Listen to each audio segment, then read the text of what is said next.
Hello, welcome to the Parenting Breakthrough, where we help you build stronger relationships with your kids and give you the tools to get through challenging times as parents with confidence and clarity.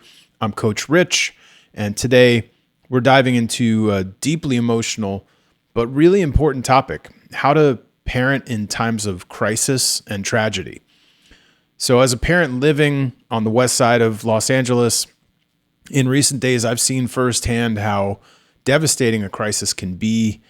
Historic wildfires have ravaged communities all around me, displacing families and causing unimaginable loss.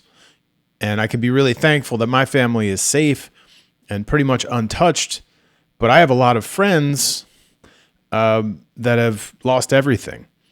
And for them, it's not just about the physical damage, but the emotional toll. And on us, but also our children. So whether it's a natural disaster, a family tragedy, a global crisis, the weight of these moments can really feel unbearable. But today I want to share some strategies to help you not only support your kids during these kinds of times, but also to take care of yourself so you can show up as the parent that they need. So before we can help our kids, we need to ground ourselves. And I'm saying this as someone who's been there. Seeing the glow of flames on the horizon, wondering if we might have to evacuate and carrying the fear of what might happen next. So here's what I learned from that. One, you got to give yourself permission to feel. It's okay to cry. It's okay to be angry, or even to feel kind of numb. Your emotions are valid, and processing them is going to help you stay present for your kids. Two, you got to lean on your support system. So talk to friends, family, a therapist if you have one. It's not a sign of weakness to ask for help. It's a sign of strength. And three is to practice some techniques that are going to help you stay grounded. Deep breathing, journaling, even just getting away from it all by yourself for a few minutes can help regulate your nervous system. Just remember, your kids will pick up on your emotional state, so taking care of yourself isn't just for you, it's also for them. So in talking to them about this kind of stuff, be honest, but be age appropriate.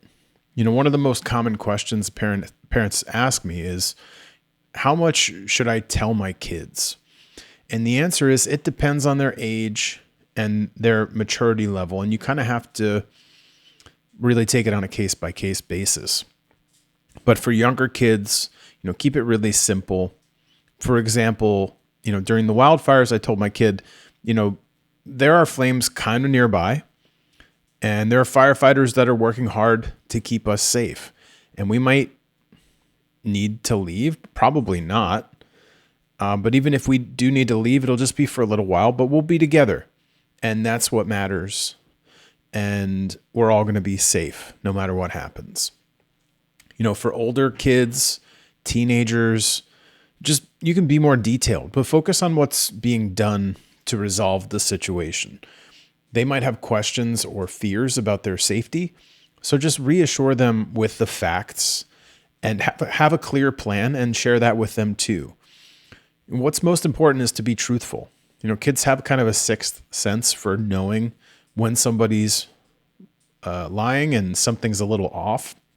So withholding information can lead to anxiety and mistrust from them. So how do we create that sense of safety and routine? In times of crisis, children, and let's be honest, adults too, thrive on routine. It's a way to regain a sense of control when everything else feels chaotic. So stick to regular schedules, however you can do that. Even if you're in a temporary situation like staying with relatives or at a hotel, try to keep your bedtimes, your meals, and all the other touch points throughout your day consistent as you can. Also involve your kids in the planning. If you're evacuating or preparing for a storm or anything else, let them pack their own safety bag, their own go bag with a favorite toy, favorite book, some item that helps them feel comfort, just gives them a sense of agency. And establish new rituals. When the wildfire kind of forced us indoors for a couple of days and school was canceled because of air quality, we just started a kind of nightly gratitude routine where we each shared something positive about the day. And it was a small way to just focus on having hope and being hopeful. Next thing you want to do is help your kids process their emotions, because you've processed yours. You've been honest with them about what's going on, and you've made a plan, and you've involved them in that plan. And now that you've set the table in that way, let's help them work through their emotions. Children process emotions differently depending on their age and their personality. And here's how you can support them. So for toddlers and preschoolers, they might act out, regress a little bit. This is normal. Just offer extra cuddles, use simple language to label their feelings, saying things like, I see you're sad because we have to leave home, and just provide reassurance. For school-age kids, encourage them to express their feelings through drawing, through writing, or just talking. Let them know it's okay to feel scared, angry, sad, whatever they're feeling, it's okay. And for teens, they might prefer to talk to their peers or just kind of think through or journal through stuff privately. Respect their space, but let them know you're available whenever they're ready to talk, if that time ever comes. One thing that helped my family was, just really talking and asking, how are you feeling? It's a simple thing, but it's a tool that we can use to kind of just be generally aware of our emotions as a group. And it does open up some meaningful conversations. If you can label a feeling, then you can get to what's behind the feeling. Last thing I want to say is to just focus on the big picture. Crises and tragedies, they have a way of putting life into perspective.